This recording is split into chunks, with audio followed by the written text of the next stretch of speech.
So I think multi. covered on all angles. It's good. No. I like the fact that we can move this around as well. It's a novelty. Very professional. Very professional. Some people really mess about with them on podcasts, don't they? They're like moving them all the time. Salts, he like whacks it, it swings out, and then he retrieves it, and then he pushes it around. Yeah. Because I paid for these, I probably wouldn't do that. They probably don't pay for those. Yeah. So this is welcome to Ramblings of a Madman. Yeah. Which sounds a bit self-stigmatising. I appreciate that, but I can joke about my own mental health. It's fine. You're allowed to do it to yourself. I think so. Other people aren't allowed to and mention anything. Lloyd, I'll let you introduce yourself as a man in front of the camera for once, as opposed to behind it. So I run Poppy Productions, built the studio, so we're doing a hard run at the podcast room with Dan, and any questions he's got, I'm here to answer it. Well, firstly, and thank you for letting us do this, because we, spoke about transforming it into a YouTube channel to showcase what you guys do. It's a fantastic studio, used it many times before, but for me, it's just an opportunity to, I think, like just the way that everyone is competing for everyone's attention at the moment with social media. It's got this performative taint to it. It's everything is in a snippet. I don't tend to think in 15 seconds. I don't speak in 15-second segments, but that tends to be the only opportunity to capture someone's attention. So for me, it was just a safe space, I guess, just to talk about stuff quite freely, without judgment. I'm going to say some stupid stuff. I think that always happens when you say live stuff anyway. But the Ramblings of the Madman came from... There is a stigma attached to mental health. Mental health is something I feel especially passionate about. But working in the physical health space as well, I just thought it'd be really cool just to open up, explore conversations. Yeah. They are really linked as well. They're intertwined. They are, definitely. And I think that's part of the reason why people that experience poor mental health, they experience aches and pains in their bodies.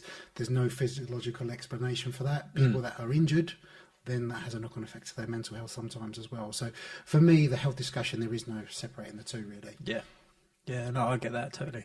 So I always have to squeeze in my gym in the mornings. Like, sometimes don't feel like it. And at the moment, the weather's awful, like really early in the morning. It's just dark, isn't it? It's not the weather, it's the light, I guess. But yeah, I don't think I fully suffer from that seasonal affective disorder, but I definitely think it is harder when everything's darker, more miserable, it's wet, it's cold, to motivate yourself in the mornings. And that's like, I think motivation is kind of a theme of this, if you like, because there is never a right time or the best time to do something.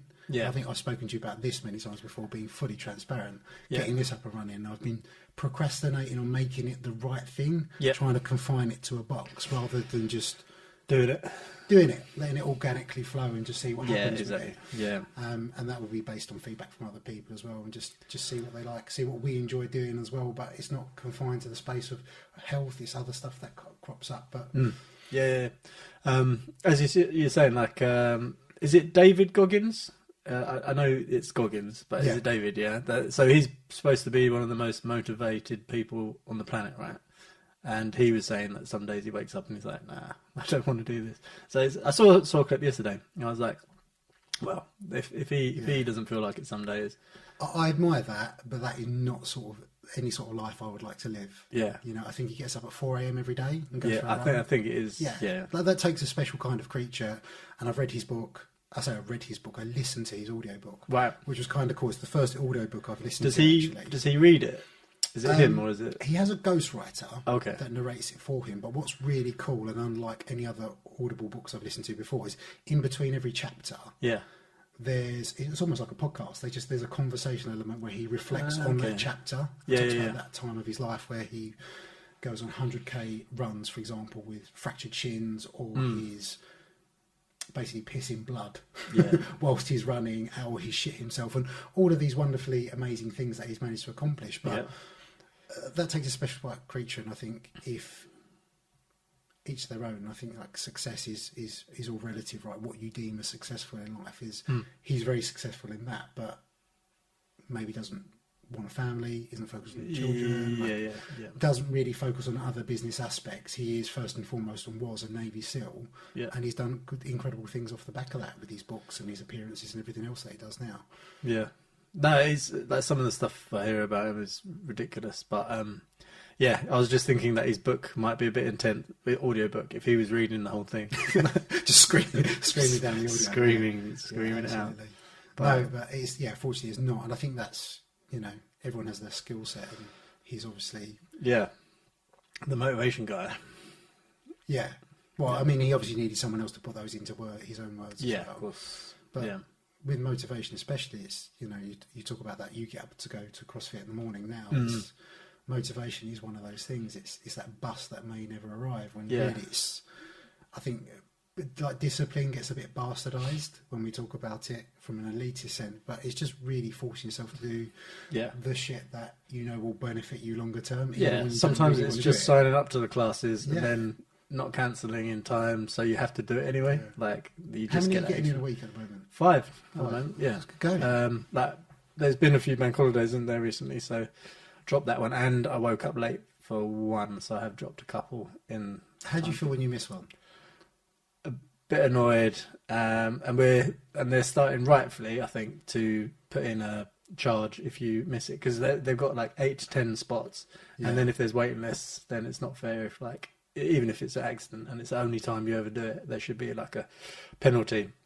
It used to be that you wear a weighted vest to do like your next workout, but not enough incentive. Like and it's hard enough anyway. Yeah. I think that's fair though. I think if you're from like a trainer's perspective, a coach's perspective, if firstly people don't sign up, you don't know how many you've got in attendance. But if you're getting out of bed at that time in the morning, you will amp yourself up for that. And I've been in that position in the past when I've done Sunday sessions, and you get 10 people to tell you they're coming, then you're there on a Sunday, you've set everything up and no one turns up. Right. So unfortunately, I do think there has to be a little bit of a financial incentive. I do believe there has to be some skin in the game sometimes. Yeah. And the thing is, because if you...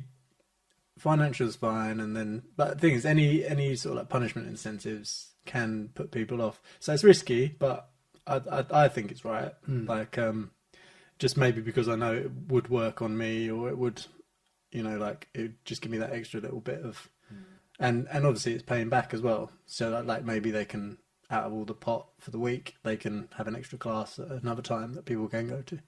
So that works. But 5 sessions, like, worked up from 3, I think it was. I was giving myself Tuesday and Thursday off, and now no days off. Just how does that fit in with home life? It's all right, actually, because I do it before they're up. Yeah, so I'm back by... How old is Poppy now? 6.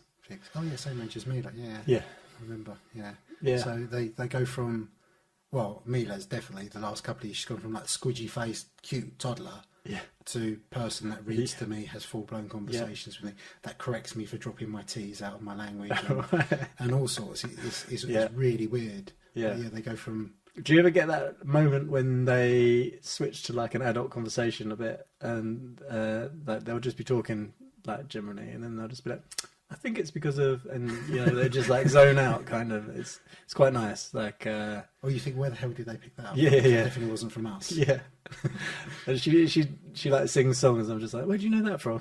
It's like an 80s song. Oh, and it's terminology they pick up from TV as well. Yeah. I think Mila said the other day, she went, "Oh, that's exceptional." Exceptional. That's really, definitely not a word. That's not a phrase that comes out of my mouth. It's definitely not a phrase that comes out of my wife's mouth. So where did she get that from?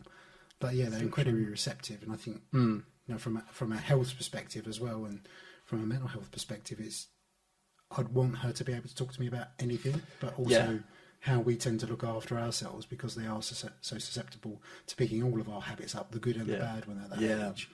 It's quite cool to see mum and dad looking after themselves, but not necessarily for aesthetic reasons, like eating rabbit food to look a certain way. It's just feeding and nourishing your body. It's exercising because it makes you feel great, fit and healthy, etc. I started going to indie rock with Poppy on Saturdays. Okay, and cool. That's quite because that's just a dad and daughter thing. Only because Laura can't, because she jarred her back ages ago, so she wouldn't be able to jump down and roll backwards if she fell off or whatever. I think she's going to try and do it slowly next week because she feels a bit left out, but it's fun. It's just like Poppy runs between all the different like climbs and kind of like goes up halfway, and then she's like, wee. And then when I go to do it, she's like off to the next one, so I've got to chase her. But I thought you got a knack of them out. Yeah. Well, you like she Like puppies. yeah, she seems to have boundless, endless energy at the moment. Yeah, like it either just hits her and she's like, "Oh, I'm tired now," Yeah. or yeah. What did Laura It's- do to her back? So she was helping out at the school and she was lifting tables and putting them out like at lunch. And I think, yeah, she just caught it. You know, when you got a lot of weight, like and leaning over. I think probably just tell people she fought off a bear or something. Oh, well, okay, yeah. Shark attack. Yeah. Jarred my Yeah. back with a shark attack. She was doing backflips and Yeah, it does tend to be the simple stuff. I hurt my back years and years ago from sleeping on the sunbed on my front. I just Really? felt, yeah. Oh, wow. All the stupid stuff I've done with my back over the is years. that one because it's a bit of just a hyperextended on yeah. my front, like that. Obviously, a bit of a slump, and yeah, my back just spasmed, and that's the worst back injury I've ever had, and probably for 3 months. I struggled to bend from the waist. In potentially, arguably, the most relaxing place. Yeah, I haven't been able to pinpoint it. There's obviously something was on underlying holiday. there, but something to do with the sun heating up the muscles, then being relaxed, then switching So position. it was because you were there for a long time. It wasn't just as you went down and you were like, No, oh, no, I was asleep. I fell asleep on my front in that position, hyperextended. And as I went to get up, I just thought, that doesn't feel right. Right. And this was in Cancun at the time, was flying to Miami. Ooh. And they're what you can get on prescription, basically. It's not so much different over here. So emergency doctor, that was like $150 or something ridiculous. And the strongest thing they would prescribe me was ibuprofen. Oh, right, okay. Which I'm sure you can get. I thought it was going to be the other way round. I thought so as well. I was looking forward to some opioid alternatives. No, but ibuprofen is the strongest thing they would give me. And ibuprofen is the thing that we can walk into any pharmacy over here and just get. Yeah. What I probably should have done was just pick something up from a pharmacy in Cancun, because you can get anything. Right, yeah, that's Literally true, yeah. anything. Yeah. No, that's mad. Yeah, I know she's done it. She jarred her back once closing a door, like that. Yeah. Also fighting off a bear. Also fighting off a bear. I've had someone I've trained over the years sneeze, slipped a disc in the back sneezing. They've sneezed and rotated their back at the same time. Popped it, bent over in the shower to collect. It's like one of those the shower things you gel. don't actually want to. Oh yeah, I don't even want to Don't demonstrate it just yeah. in case it happens. Yeah. But it can happen incredibly easy. And then arguably people do stupid stuff on the backs all the time. You see weights people deadlift, or you see them drop something, or you see them fall from a height. Yeah, the deadlift that goes like that. Oh, like a dog pooing, basically. Yeah. Oh. Yeah, I don't like deadlifts at the best of times. Like I'm terrible at it, I think, as well. So yeah, I can't watch a lot. I feel like that's one of those common misconceptions, because when people have aspirations on getting a good movement like a deadlift or a squat, they chase that movement because it's a version of a best they believe they have to aspire for. But it's like, if you have bad back from doing deadlifts, or your body just doesn't get on from deadlifts, there's nothing that says, unless you want to be a power lifter, which deadlifts are kind of a prerequisite. Yeah, you don't need a good deadlift. No, exactly. Or if it's part of, I suppose, if you're doing a bit of a deadlift to get the clean in. So you're doing a heavier deadlift to get better cleans or something like that, I can imagine. But yeah, no, I just don't get on with them. They're doing a lot of, I always forget the name of it, all this stuff. But wide grip, over the head, snatch. Yeah. No, I was just going to let you demo. Just go like that. No, show me the actual movement. Yeah, I've been doing a lot of that actually. I quite like that because that's more like shoulders, but I still way off like good technique. But no, it's nice to like kind of work towards something. I've been to your box. And it's not CrossFit anymore though, is it? Well, it is now again. Is it? Yeah, so it's not called Rochford CrossFit. It's Artemis Gym, but it is functional fitness, and I think it's still all gone back to being linked with CrossFit. It was just because there was that. Because you have to pay for affiliation, right? Yeah. It's like a franchise. So I'm pretty sure it's back affiliated. But only they came away when a lot of people came away because of the CEO of CrossFit had done something frowned upon. Yeah. I can't. I'm not going to butcher it because I can't remember. Exactly. I can't remember exactly. What was it? But yeah, it was pretty. Sorry, Adam, if I've got it wrong. But yeah, it's a really, really good gym, and Adam's a great coach. So like, it's as I say, I PT'd with him at the beginning as well. So ages ago, and I've actually got a video of me before I go in and then after I go in. It's an hour after I finish the session, you crawl out, and I'm still sweating. Yeah, but yeah, just that big fat head going, oh, that's awful. So I'll have to dig that out and let him post that. Yeah, why not? When I feel like... Well, I mean, like from a personal fitness point of view, as long as you can reflect on this, like you've got better and you feel stronger, fitter, etc. now. Yeah. I always say to people, I remember when he said, I'll jump onto this box, and it was a small box at the time, and I was like, I don't think I've actually jumped into the air in years. So it was a really weird thing to like put both feet into the air. Like I'd walked and I'd jogged probably. But yeah, like jumping into the air was just not something. It's crazy when you think about it. Yeah, I think it's one of those, and I have done in the past, like check myself, as in we have like expectations of people that have a certain amount of knowledge when it comes to exercise, how to eat, etc. But people just don't. Like it's not their fault. It's just something that isn't necessarily taught. Yeah, I don't remember being taught those things at school. It's only because I've actively gone out and kind of pursued that, like you have with CrossFit, that I understand those things. Because when you speak to most people and you say, and I will demo this, is I've said to people in the past, like flatten your back. Yeah. I've gone, like that. Because they don't know how it looks, or they don't know how feels. it looks. They don't know what to do with their body, just because they don't have that like kinesthetic awareness of where to position things. Yeah. So we do tend to take for granted what people know and what they don't know. And I think I'm still a bit like that, because when the coaches demo stuff, I'm looking at just going, how do they like snap in the middle and they're always like slow. And I'm like, I can't go much slower, and then snap, and I'm just like, oh, no idea. It's like any other skill, isn't it? It's just practice. It is. But the fear of not getting something right, because none of us like being shit at something. No. I think that is the roadblock that stops most people from starting. I remember feeling like that with jiu-jitsu. How is that going? Like I really enjoy it. It's as much for my headspace is for the physical, and I've heard it described as violent meditation, and it is that, because I sometimes struggle with being present and fully engaged with things. Because you'll understand this when you work. There's a lot of like, it's kind of chess moves as well, isn't it? A bit. Yeah, you're thinking moves ahead. Yeah, it's not just. I think when you initially start, it is more reactive. You're just reacting to what your partner's doing, and sometimes that is not in the most appropriate way. That is in a way that's going to potentially injure you or potentially injure your partner. Right. But the more experience you get, it does get a bit more methodical. But when you're learning a new skill, I'm fully engaged in that. I'm not thinking about my to-do list or what I haven't done. It's just I'm there. That's one of the things people say is like, are you anxious when you're at the gym? Like, as in, are you anxious when you're doing your workout? Like, you probably are not. Like, no. And it's a good thing to realise that if you actually get over and to do it, then you're going to get rid of. I do similar to you as well. I do the morning session, because it's not you haven't got time to procrastinate. You're up at a silly hour. So the jiu-jitsu in the morning. Yeah, we have a breakfast club at 6 a.m. So I get up just before 5. But I've packed everything the night before. Everything's downstairs. Everything's laid out. It's good to go. So it's just throw it on and get out the door. But how quick do you get out the door? I'm a faffer. I say I'm a faffer. I don't like being pressured on time. Right.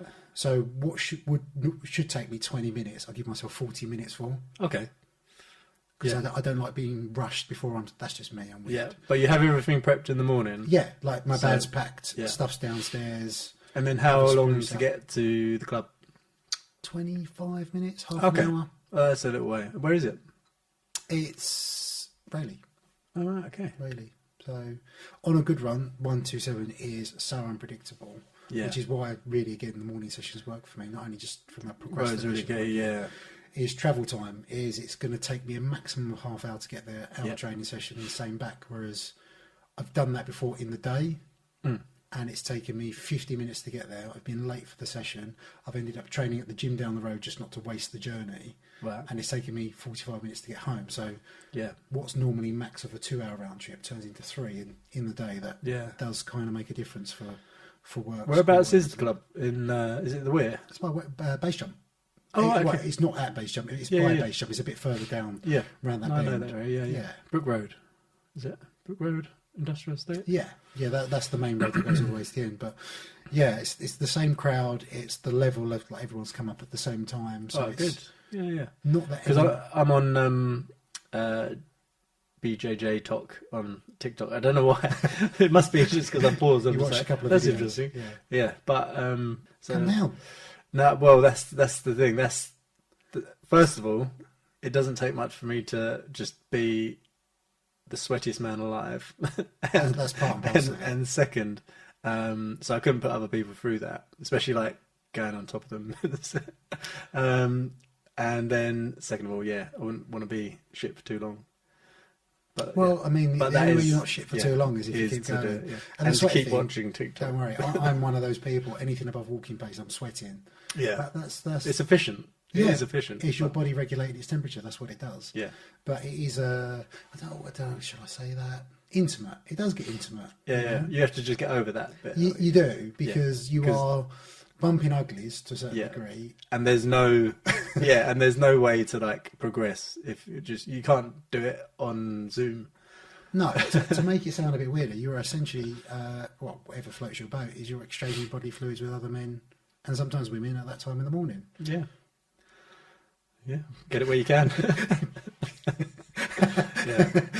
No, that's cool. No, I might, as I say, I'll have to get into that because obviously I'm interested, and I do think that it's one of the best martial arts. I'm a pusher. I'm game for like coercing and manipulating anyone I possibly can and starting. Do this thing.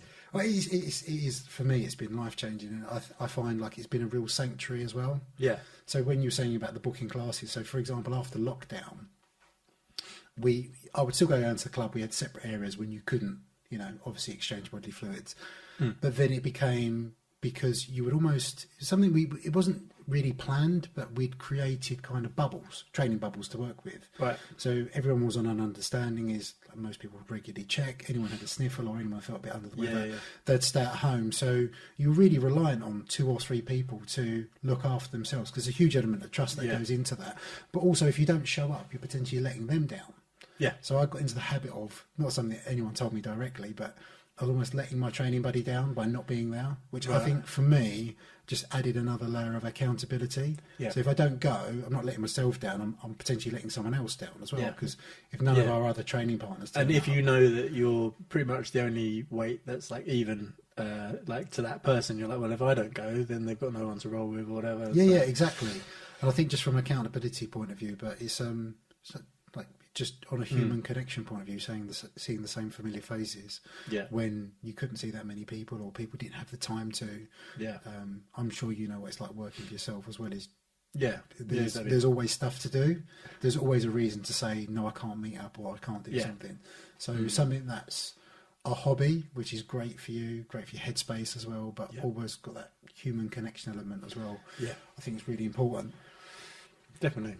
And just being active, like when I must have had 2-3 years of like super low activity, and probably tucking away 3/4 of a bottle of wine a night as well, just because. I think that was everyone. Most people over the pandemic. Yeah. Right? Well, I think this was before COVID. It's probably like 6-7 years ago. But and then I was like, no, I've got to do something. So then I started PTing. And it is like definitely something for you, for yourself, like to keep yourself fit, like, well, and others, I guess, as well, isn't it? I suppose when you got a little one, you want to be as healthy as possible. Yeah, I think so, especially when they get to 6. Yeah, and they get really heavy. Yeah, really heavy. Yeah. Well, with Jax now, who's 1. Oh yeah. It's like the stuff I can pick him up and easily do, and yeah, Amelia feels like she's missing out. Sometimes she's like, "Oh, can you do that with me?" I'm like, "Well, you're 20 kilos. I can, but I'm getting a bit older now." Yeah, I feel really bad for telling Poppy I can't lift her up anymore. She's like, "Oh, it's like, yeah, I'm a failure." But yeah, well, I don't have 2 to juggle, so I haven't got any excuse really. But yeah, when we were on holiday, she's like on shoulders, and it's like carrying a sandbag, like 20 kilos. She's not quite 20 kilos, but 20 kilo sandbag on your shoulders. Walk down to the beach, like 2 miles, or whatever. It's an endurance event. Yeah. That is. Yeah, I wouldn't want to do that just normally. So, But yeah, Again, I think it's that instilling good habits on them. So if they, again, just from a health point of view, not necessarily from a changing the way they look or fitting in with a certain crowd point of view, but just like mum and dad take care of themselves.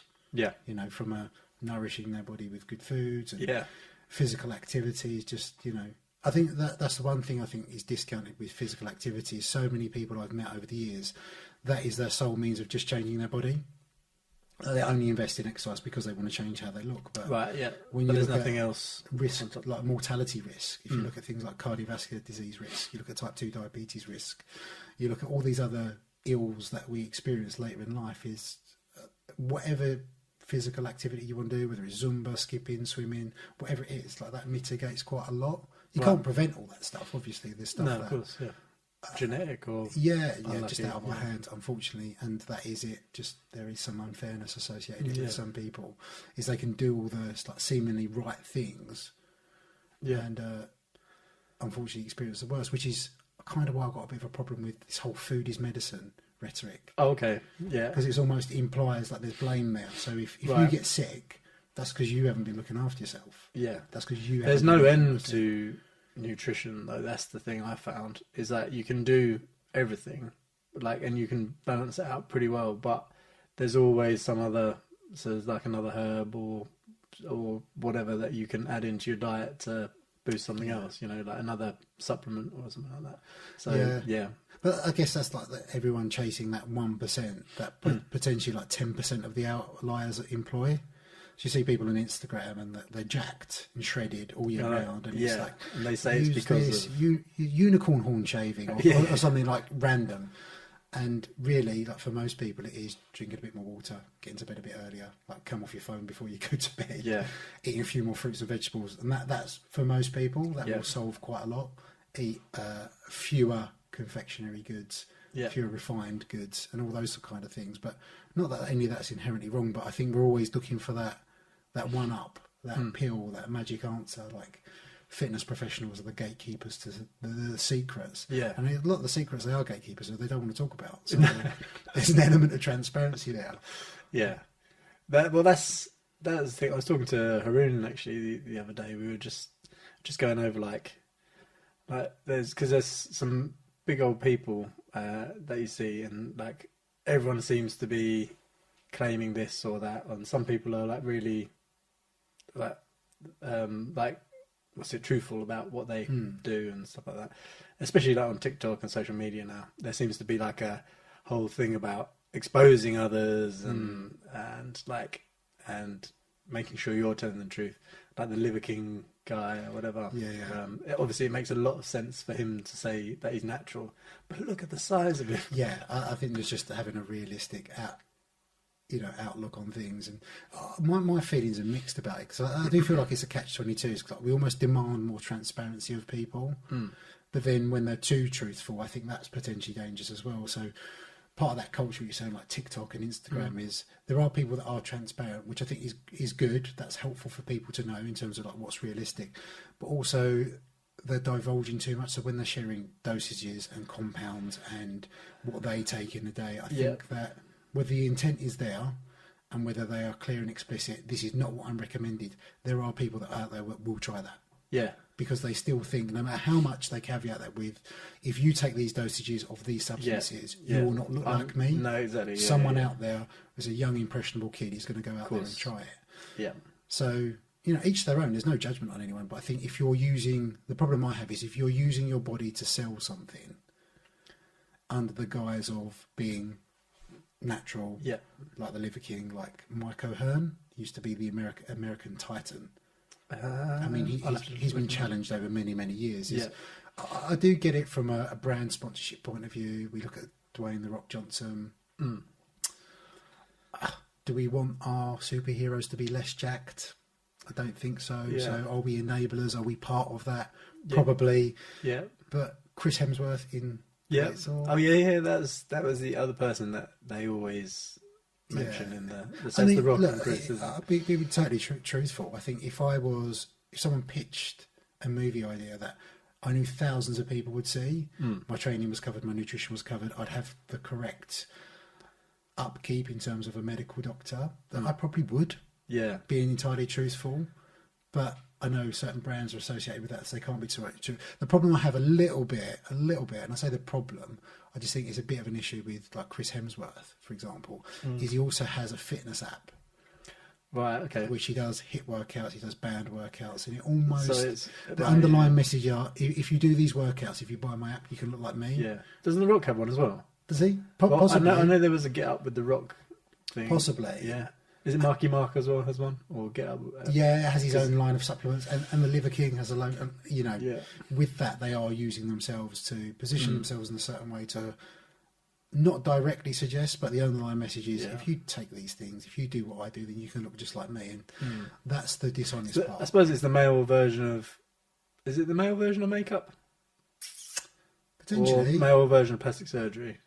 Or what would it be? I think it's just generally and broadly it is a body image thing, and I think men, it tends to be like there's this more linear approach in men have continually got more jacked and leaner. Yeah. But that's kind of what we demanded from a societal level as well. Yeah. Because we want our... And if you like the big guy, the fat guy, the funny guy, the one that never gets the girl, has always been kind of dad bod. And that's just generally the consensus. Yeah. If you look at Hollywood and everything else, whereas you look at female bodies and how they've changed over the years, that's been, I don't want to say evolved, it's changed.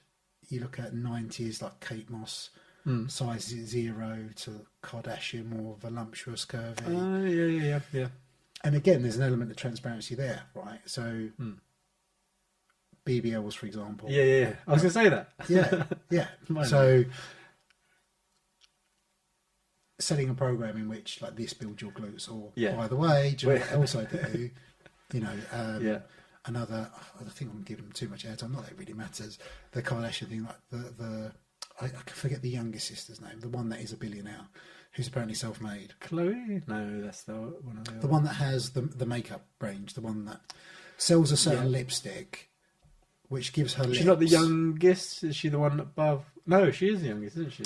Sells the lipstick that apparently gives her a certain set of lips, right? But not necessarily from a genetically gifted point of view, because those are the lips that she was given by someone else as well. Yeah, right. So it's like a plumping, but I've also got a head start. But it's probably not even plumping. It's probably that she just unfortunately, like, wealth goes into wealth, and she has the money to. That's true. Yeah. And again, like, no judgment. I think in those situations, it's a culture that we create, because. Chloe, the one, she's like the oldest. Mm-hmm. She gets scrutinised for having a certain amount of cosmetic surgery. Yeah. But she has also been scrutinised over the years for being, other people's words, not mine, the ugly one. Oh, yeah. So if you spend your lifetime in the spotlight being called the ugly one... Yeah, of course. Yeah. You look at Michael Jackson, you look at all this elective surgery that actors and celebrities have. They are all merging into, like, one look, though, aren't they, the sisters? Is that right? They all look quite similar. Because they used to look quite different before, I thought. Yeah. Because when Laura used to watch it, I used to watch sometimes. Yeah. And then... that's one of those things, I'm not watching this. You can tell the difference. But now they all do look, like, especially photo shoots and stuff, they look a lot more similar. I think that's part of their personal brand, though. They're like family brand. But there's elements of and conversation around like the cultural appropriation stuff. I don't know whether you've seen this. With them, Kim, for example, is when she was married to Kanye. Yeah, she did go for the slightly more voluptuous look, in which her hair was dyed a lot darker, her skin was a lot darker from a tanned appearance, her bum was a lot bigger, and since separating from him, she has gone back to like her bum shrunk. What they've termed a whitewash. Everything shrunk down a little bit. Something that again fits in with more of a conventional norm of a slim white woman. Her skin's not as darker. So I don't know whether that's a deliberately trying to capitalise on a certain audience. Or maybe they're making stories out of whatever they can type thing. Possibly. It might be a bit... It does make a bit of sense, though. Yeah. To be honest, logically. Yeah. Like, you style yourself to your handbag, why not to who you're dating? Well, possibly. And I think it's... certain elements are more attractive from a branding point of view and sellability point of view, and what they do sell, which is they sell absolutely everything, right? Yeah. They sell documents, their lifestyle, exactly what they're doing when they're doing it. They release certain clothing lines, lip liners, etc. So yeah. this. We're part of the problem. Yeah, I know exactly, but that's the thing. Is like you can't turn a switch that also tells everyone else to not watch it or to not get involved or not give attention. So yeah, what can you do? And then you're like, oh, well, if I can't do anything, I'll just watch it as well then. Yeah. It's like Love Island. I find there's every year it comes out in the press like the problematic aspects of Love Island. It's costing people that take part in it their mental health. You know, you've heard of tragedies over the years. Caroline Flack, just as an example of that. But every year it's on. Yeah. So we're highlighting the problems with it, but then we'll watch it for however many weeks it is. Was it like it's effectively a whole summer, isn't it? It's like up to 10 weeks or something ridiculous. Yeah. So as long as it sells and makes money, we're good with it. Yeah. Or it's entertaining, we're good with it. Yeah. Yeah. I think it was. I think they did say that they were gonna do like whole aftercare packages and things like that. Not packages, but you know, like aftercare on the production, from the production like end basically. So my question with that is like, when you're exposing people to an unknown entity, like how do you best prepare for that? Yeah, because no, exactly, and also they fly them out all over the place to like do their appearances, like while it's still to play up to yeah. So how are you gonna like chill and be like okay with getting sent out of like the only place you know for the last couple of months? You know, like and you're getting feedback from hundreds of thousands of people telling you exactly what they think of you based on a all at once. Yeah. Or how other people have. Like, because I'm a video editor as well, or you know, like if you leave certain things out, you know, like someone could say please and thank you at the end of their thing, but if you cut that out, they'll be like, that guy's really rude. But it's to make those dynamics work, they need certain saviours and they need villains in there. They need some people to be outspoken. So a lot of that's in the casting because they know someone's going to go in and just tear stuff up. But well, there's a performative aspect as well. I think. I watched Big Brother years gone by. You could tell when people would go in with a game plan. They put this persona on for the cameras on their casting. They're going to be that.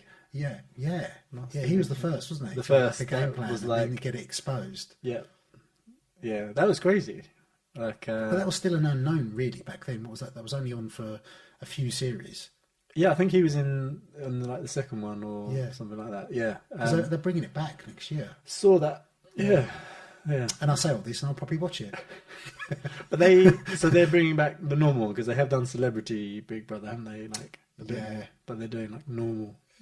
But it won't be. It will be people who have got big social media followings, like 200Ks. Well, they're going with an angle, and I think people have aspirations of that now. That is a genuine, legit. I just want to be an influencer. Yeah, that's how I want to make my living. Is I want to do sponsored ads and influencers that I know of.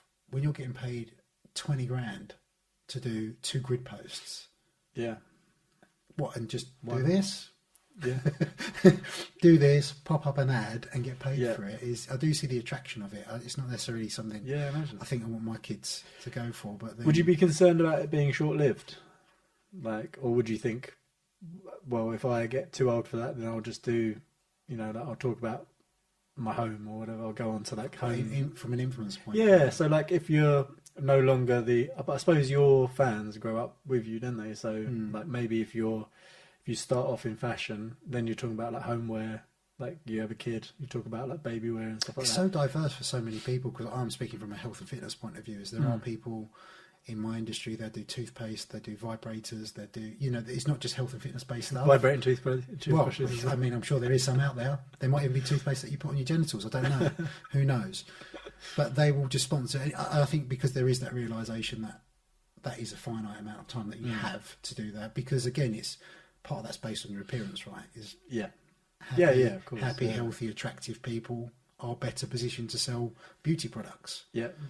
So what they and also what they're, because I suppose some people might start in one niche and then realise that actually people prefer you being the funny geeky one or whatever, and then they turn from that, then they actually get to be themselves. Then they find that they can sell, you know, bits and bobs, you know, like and Their soul. do better. They can sell their soul, sell which I think their a lot of them do. A story for another time. But yeah, I think there are probably smarter ones that accept that this is the influence of life, but I'm still going to squirrel away a good amount of money. I'm going to invest in property. So when I do eventually have to come away from here, because there's also tying in your identity to then rely on a social media platform to make a living, which is each to their own. I mean, it's not something I ever want to do. Yeah, like going all in on MySpace in the 1990s. Yeah. What happened to MySpace? It's still around, supposedly. Really? Yeah, just nobody ever. Yeah. No one uses it. That's kind of like Facebook, though. I don't like Facebook. Yeah, I rarely go on. I get like notifications, and the social media goes on to that as well because they're linked on the Instagram. But yeah, I don't go on too much because normally I have to tell my mother off for sharing stuff she shouldn't have. Really? I do. She's like, that's not totally PC, mother. I'm not suggesting your mum, but what I found over Facebook over the pandemic, it exposed a lot of people. I didn't really know that much about them. I remember there was one lady that I trained, and she shared a meme, and it was, I mean, even objectively to someone that wasn't that clued up, pretty racist. I was like, didn't know you was a racist. Let's not work together. Unfortunately, the pandemic forced that. Right. That's a difficult conversation. I'm really sorry I can't work with you anymore. You're a bit racist. You're oh, no, I'll just share it. I just thought it was funny. He's like, because you're racist. Exactly. So she's like, oh, realisation hits. It's because I'm racist. That's funny. Racist. Yeah, but racists don't actually realise they're racist, though. That's part of the problem, isn't it? Yeah, well, the really bad ones, I'm sure that they do. Like, like the shouting out the cars with baseball bats and bottles. Those guys, they've got to know. Yeah, maybe. They're holding a grudge. Yeah. The ones that wave banners and yeah. I mean, I think that's a byproduct of the state of the world. I had a friend recently. He went to Florida. He went to Disney. It's like Disney, amazing. It's exactly what you'd expect it to be, but because it's Florida. Yeah. You venture like 200 meters outside of Disneyland, and it's and then it's like banners, country. There's visible guns. There's MAGA caps. It's right. All of a sudden. Yeah. Because I always think of Florida like Miami, and that's like super multicultural, or whatever. Yeah. So like I suppose that's where like Cuba links into and stuff as well. So it's like it was really like quite cool. But yeah, I can imagine. Yeah, you go into the swamps. And all of a sudden it's... Not even the swamps. I think I used to work with someone he's got property in Florida. Wow. And used to go play golf, like their golf course. They just have alligators just marching across. But they actually scale the fences. They have these huge fences by the lakes. Yeah. And you daren't go near a lake to get your ball. I'm not a golfer anyway. I won't go in the water. But there have been instances of people going near the lake to get their ball and there just being an alligator just sitting there. Right. I remember there being signs like when I was in the States at one Mexico actually, walking along like a sidewalk and then just like alligator signs. You're like, I'm not going to go down that way. Yeah. I'm going to cross the road. But that's crazy. We're lucky. Well, I say we're lucky here with those types of things. Yeah. But we still have the racists. Well, the racists. We have plenty of racists, and we also have reptilian overlords that are in government. I don't subscribe to conspiracy theories. Actually, I tell a lie. There is one that I choose to believe. Yep. Neil Buchanan, Art Attack. Oh, right. He's Banksy. No way. Maybe not, but I choose to believe that because I think that would be brilliant. Yeah, that would be amazing. But the first thing that comes up is that I heard that there were people in like squats that lived with the person who is Banksy. Or maybe Banksy's multiple people. He could be. Or he has... She could be. Or she could be. They could be. Yeah. Banksy. It would be IE. You've decided. Maybe we've had it wrong this whole time. Maybe that is how Banksy wants their name spelled. Yeah. I'm pretty sure they've written their name somewhere. That's how we know they're Banksy. Yeah. I don't know. So. Yeah. But no, that is an interesting thing. And even Banksy's commercialized now. Like a lot of his stuff's kind of a setup. The shredded thing I'm thinking of. Yeah. I think that was a total setup. Because, like, first of all, having a battery pack that can last years for your little homemade shredder to shred the painting. That sounds like you would need the skill set of someone that makes bombs as well. Which I wouldn't put past. Well, I mean, I wouldn't put it past they're. If you have artistic skills, that's be many quite a people, broad skill set to have to construct something like that. So you would think there's either a broad skill set or they've had someone else's input somewhere in which they would have to go, I'm Banksy, by the way, I'm just doing this thing. Don't tell anyone. Yeah. It's like, I'm not going to help you, you're just some random. And you're asking me to like create this thing to shred artwork. I like art. It's like, I know you like art. I'm Banksy. It's like, all right. Oh, okay, right. You got to help me out here. This is art. This is for art. Which is something that Neil Buchanan would say. This is art. That is, yeah. I think he should have just went along with it. I think he has actively addressed rumours, which I think is the funniest thing ever. When someone has to come out and say... That's brilliant. Did he do it in a way like, I'm saying I'm not, but in a way that it sounds like, I'm not like, Banksy. Like really nervously just saying, I am here to just getting a report dispel together. rumours, false rumours. I don't know where that came from, but I like that one. Yeah. I also like conspiracy theories. Conspiracy theories. Yeah. Conspiracy. Gone. Conspiracy. So you're too polite. That's where you go, what conspiracy? You mean conspiracy? And I go, that's what they want you to. Oh, right, okay. I thought I was just missing out. Like any joke, though, once you have to explain it, it's not that fun. Oh, sorry. I get past. Dad joke. Cut. Dad joke pass. That probably is a good time. You mean conspiracy? Yeah. Just to get that in. That probably is a good place to cut. Yeah. Yeah, leave it there. Yeah. Subscribe. Share with friends. I want to keep this going. I don't even know what camera to look at. We're going to do more of these. Yeah. Which one do I look at? Anything? So that one's on you. That one's kind of me.